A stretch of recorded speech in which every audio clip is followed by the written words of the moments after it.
인류 역사는 BC와 AD로 구성이 됩니다. BC는 Before Christ, 예수님 오시기 전을 말하고요. AD는 라틴어로 Anno Domini, 즉 주의 해라는 뜻을 가지고 있습니다. 지금 우리는 AD 2024년을 살고 있죠. 이 말은 예수님이 이 땅에 오신 지 2024년이 되었다라는 말입니다. 역사를 가리켜서 영어로 히스토리라고 하는데 사실 역사는 엄밀히 말하면 his story, 그의 이야기, 즉 하나님의 이야기라는 것을 우리가 알 수 있습니다. 이 역사의 한복판 중심에 예수 그리스도가 있고 그 예수님을 기점으로 해서 전혀 다른 세상이 펼쳐졌기 때문에 그렇다라는 것이죠. 여러분, 구약시대의 율법은 인간의 죄를 깨닫게 해주었지만 그 죄가 우리를 완전히 구원해 주지는 못했습니다. 인간은 본성상 죄인이어서 그 누구도 율법을 통해서 구원에 이를 수 없었던 것이죠. 그러나 예수님이 십자가에서 우리 대신 우리 죄를 짊어지시고 죽으심으로써 온 인류에게 구원의 길이 열렸습니다. 이제는 혈통과 신분에 상관없이 그 누구라도 예수를 구주로 믿고 입으로 시인하면 하나님의 자녀가 되는 권세를 얻게 됩니다. 자, 예수님의 오심은 인류의 구원뿐만 아니라 인류 문명 전체에 영향을 끼쳤습니다. 예수님을 따르는 제자들이 세계 곳곳으로 흩어져서 그 기독교 신앙이 전파가 되죠. 그래서 교육, 의료, 복지 등 모든 사회 분야에서 이 기독교적 가치가 자리 잡게 되었습니다. 예수님의 삶은 예술, 문화, 건축 등 수많은 영역에서 많은 영향을 끼쳤고요. 또 노예제도 폐지와 민주주의 발전에도 큰 기여를 하였습니다. 이 예수님의 오심은 단순히 종교적인 사실을 뛰어넘어서 인류 역사에 있어서 대전환이 되는 사건이 되었다라는 것입니다. 예수님은 인류 역사의 중심이고 인류 역사의 새 장을 여신 분입니다. 자, 오늘 사도 바울 역시 인생에 BC와 AD가 있음을 우리가 보게 됩니다. 오늘 본문에서 바울은 그 예수님의 부활이 사실임을 알리기 위해서 당시 예수님의 부활을 목격했던 그 목격자들의 하나하나 소개하고 있는데 특별히 자신에 대한 그 표현이 매우 특별합니다. 그는 8절에서 이렇게 말하죠. 맨 나중에 만삭되지 못하여 난 자, 이런 말을 합니다. 매우 부족하고 열등한 사람이라는 고백이죠. 여러분, 사실 바울의 이 겸손한 고백은 여기에서만 한 것이 아니죠. 9절 말씀을 또 보시면 그는 사도 중에 가장 작은 자다라는 말을 했고요. 또 디모데전서 1장 15절에 보면 죄인 중에 괴수라는 표현을 쓰기도 합니다. 또 에베소서 3장 8절에 보시면 모든 성도 중에 지극히 작은 자다라는 말을 하기도 합니다. 여러분, 왜 바울은 이렇게 자신을 한없이 낮추고 겸손하게 표현을 했을까요? 그 이유는 단 하나입니다. 바울이 예수님을 만나서 이전과는 완전히 다른 새로운 삶을 살게 되었기 때문에 그런 고백을 한 것이죠. 예수님을 만나기 전 바울의 비신은 어떠했습니까? 그는 예수 믿는 자를 박해하고 핍박하던 자였습니다. 스데반을 죽이는데 아주 일조를 했고요. 당시 그리스도인들은 이 바울이라는 이름만 들어도 아주 치를 떨어야 했습니다. 그런가 하면 이 바울은 아주 스펙이 화려한 사람이었습니다. 그는 율법에 정통한 율법주의자고요. 또 당대 최고 학자 그 가말리엘 문화에서 공부한 석학이었습니다. 또 로마 제국의 시민권자이기도 했습니다. 아마 이 당시에 바울보다 더 잘난 사람도 없을 것입니다. 자, 하지만 이 예수님을 만난 이후에 바울의 삶이 어떻게 변합니까? 그의 AD는 어떻게 됩니까? 이제 땅끝까지 예수를 전하고 증거하는 그런 전도자가 되죠. 전에는 예수 믿는 사람을 죽이는 데 앞장섰지만 이제는 복음을 증거하다가 오히려 그 자신이 순교하는 자가 됩니다. 율법이 아니라 오직 복음만을 증거하고 자랑하는 복음주의자가 되었고요. 예수 그리스도를 얻기 위해서 이전에 소유했던 모든 것들을 다 배설물로 여기는 자가 되었습니다. 한마디로 예수 그리스도를 만나면서 완전히 새로운 인생으로 거듭난 것입니다. 예수님을 위해 헌신하고 예수님의 뒤를 따르는 위대한 사명자가 된 것입니다. 왜 우리는 바울이 그렇게 자신을 낮추고 겸손하게 여겼는지 이제 이해할 수 있습니다. 그는 예수님을 만나고 보니까 자신의 과거가 너무나도 부끄럽고 하나님께 죄송했습니다.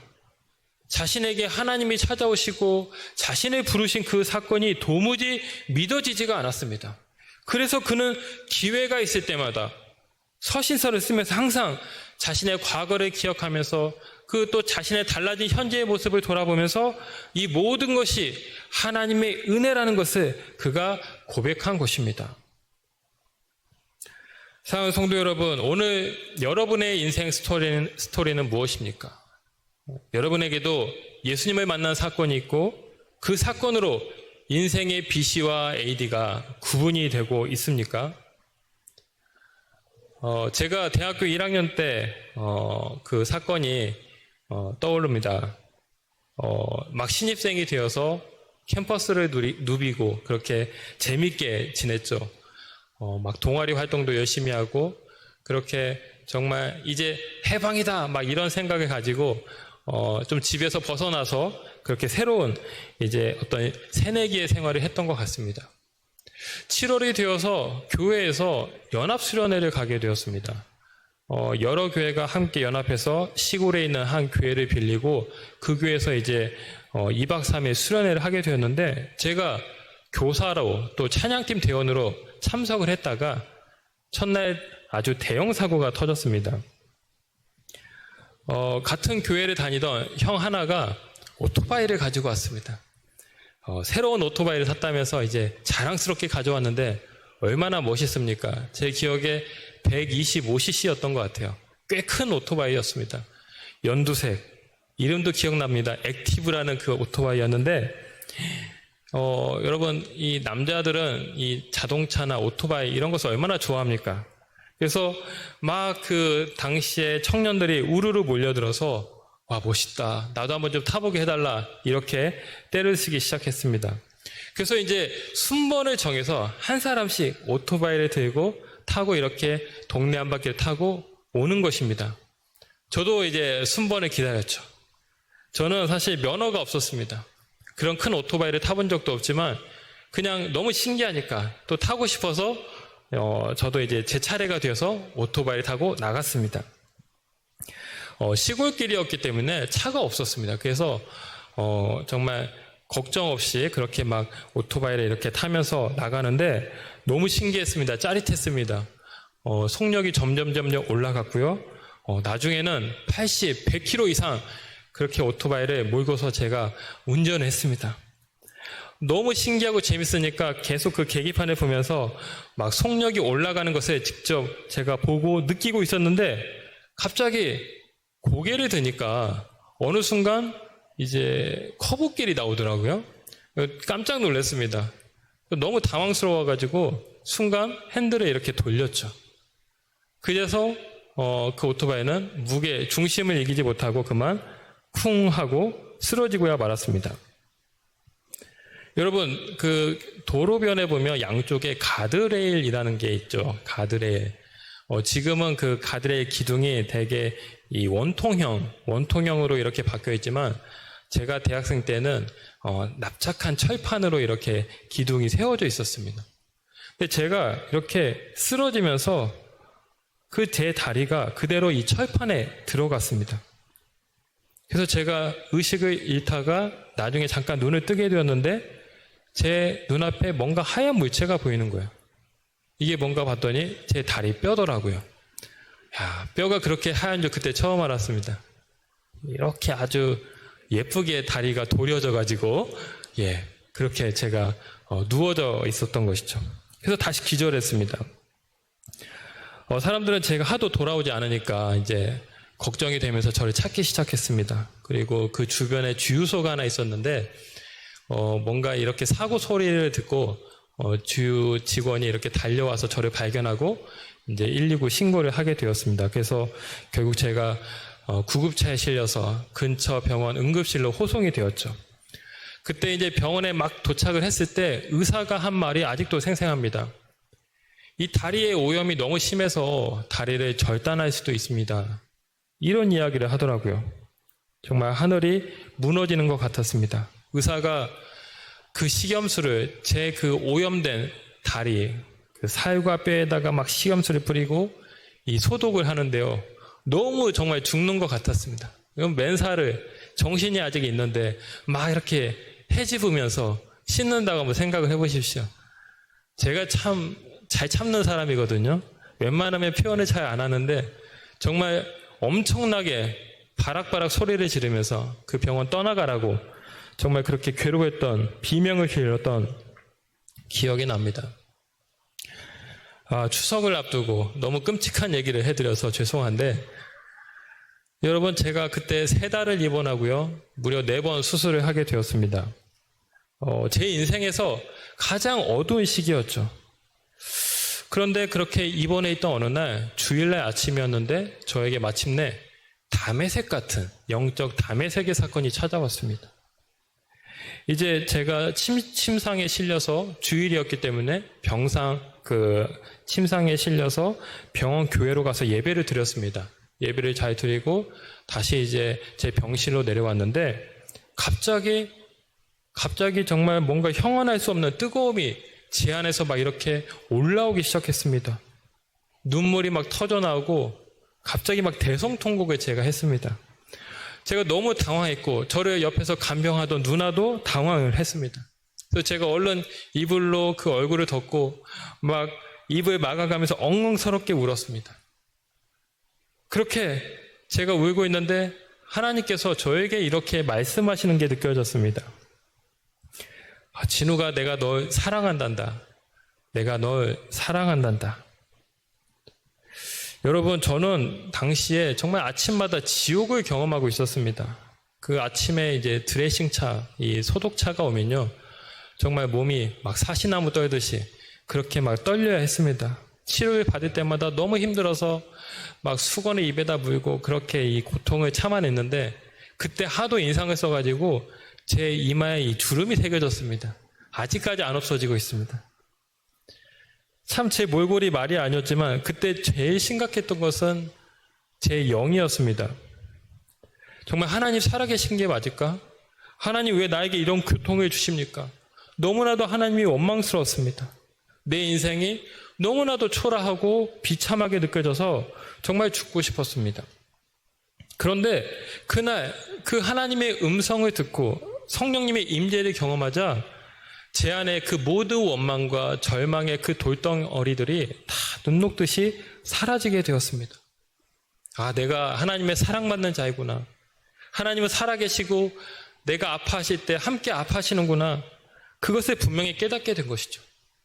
세상이 다르게 보였고요. 제 자신을 사랑할 수 있게 되었습니다. 저의 BC가 끝나고 새로운 AD의 시대가 열리는 순간이었습니다. 여러분, 저는 그때 제가 죽지 않고 살아난 것이 정말 기적이요 하나님의 은혜라고 생각합니다. 저는 면허도 없었고요. 심지어 헬멧도 착용하지 않았습니다.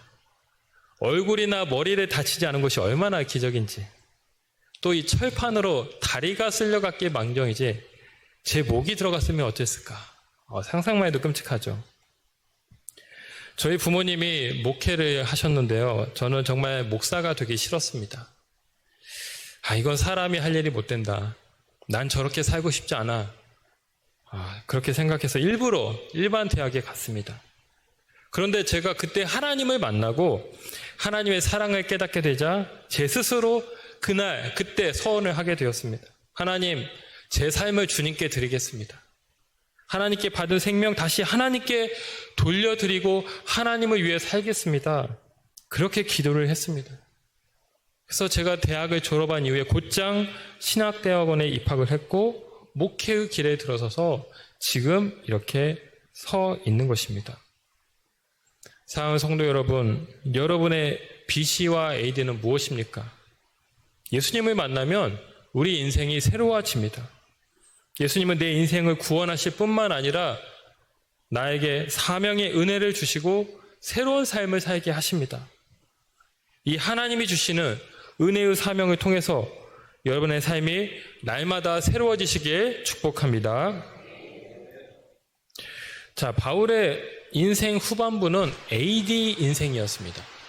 다시 말해 하나님의 은혜로 사명을 받고 사명을 위해 살아가는 그런 사명자가 되는데, 그럼 그는 이 하나님이 주신 사명을 위해서 어떤 삶을 살았을까요? 우리 10절 말씀을 다시 한번 읽겠습니다. 10절입니다. 시작. 그러나 내가 된 것은 하나님의 은혜로 된 것이니 내게 주신 그의 은혜가 헛되지 아니하여 내가 모든 사도보다 더 많이 수고하였으나 내가 한 것이 아니요 오직 나와 함께 하신 하나님의 은혜로다. 아멘. 자, 여기 더 많이 수고했다라는 말이 나오죠. 이 수고는 결코 바울 혼자서 한 수고가 아닙니다. 그가 고백한 것처럼 하나님이 힘과 능력을 주셨기 때문에 할 수 있었던 수고였죠.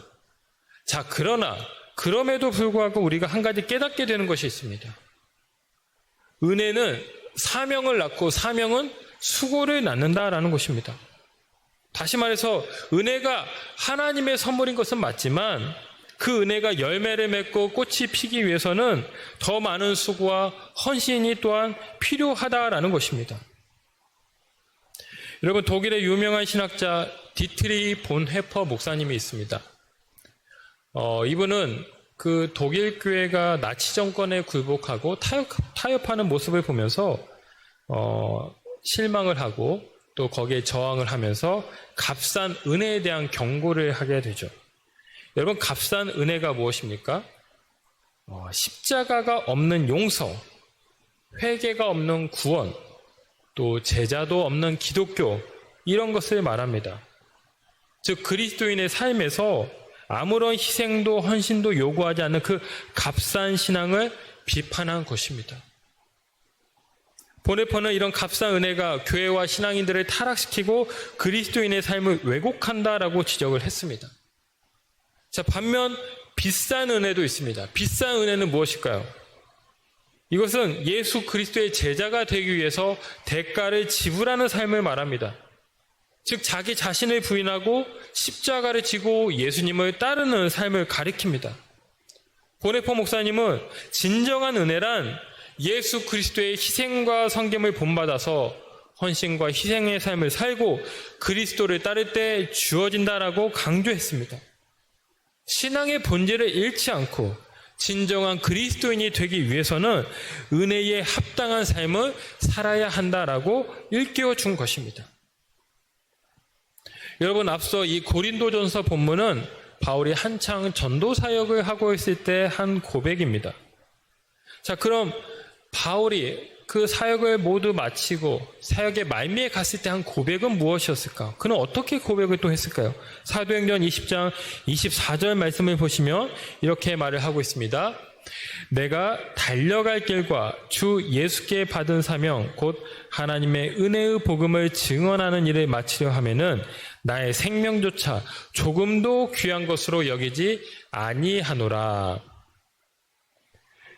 여러분, 이때는 언제냐면 바울이 3차 전도 여행을 마치고 에베소에서 장로들을 만났을 때입니다.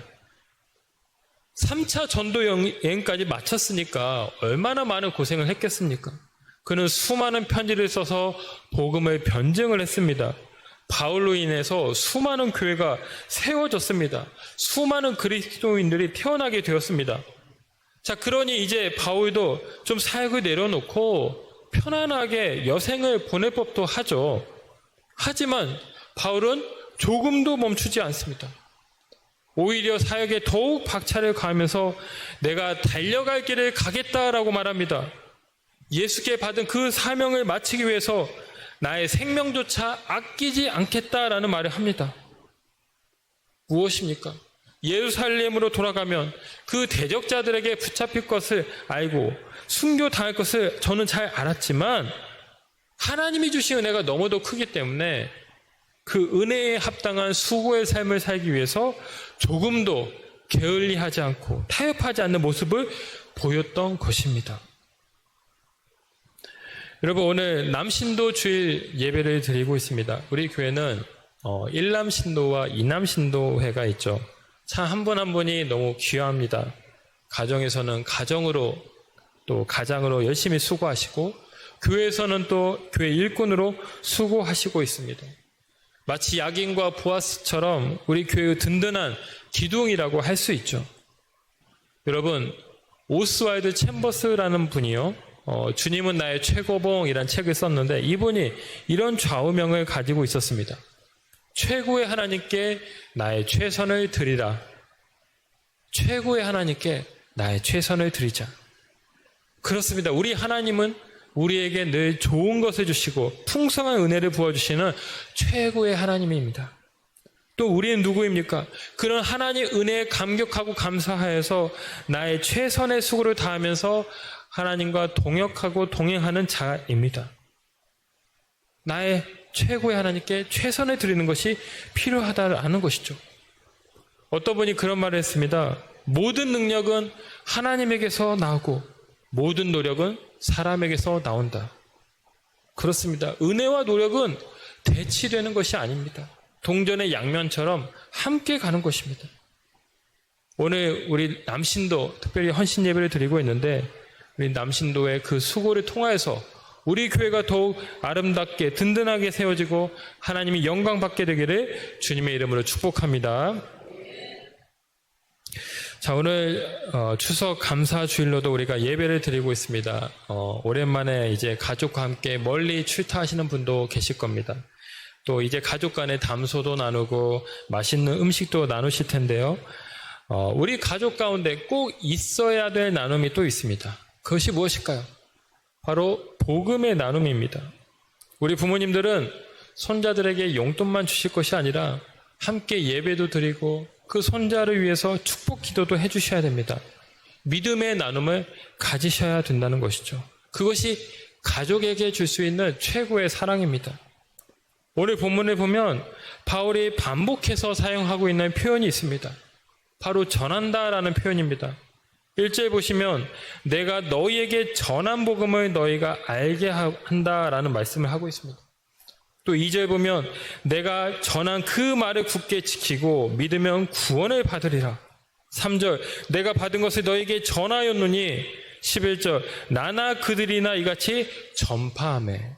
전함에 사도 바울은 매 절마다 그렇게 자신이 복음을 받았고 그 복음을 또 고린도 교회 성도들에게 전했음을 강조하고 있습니다.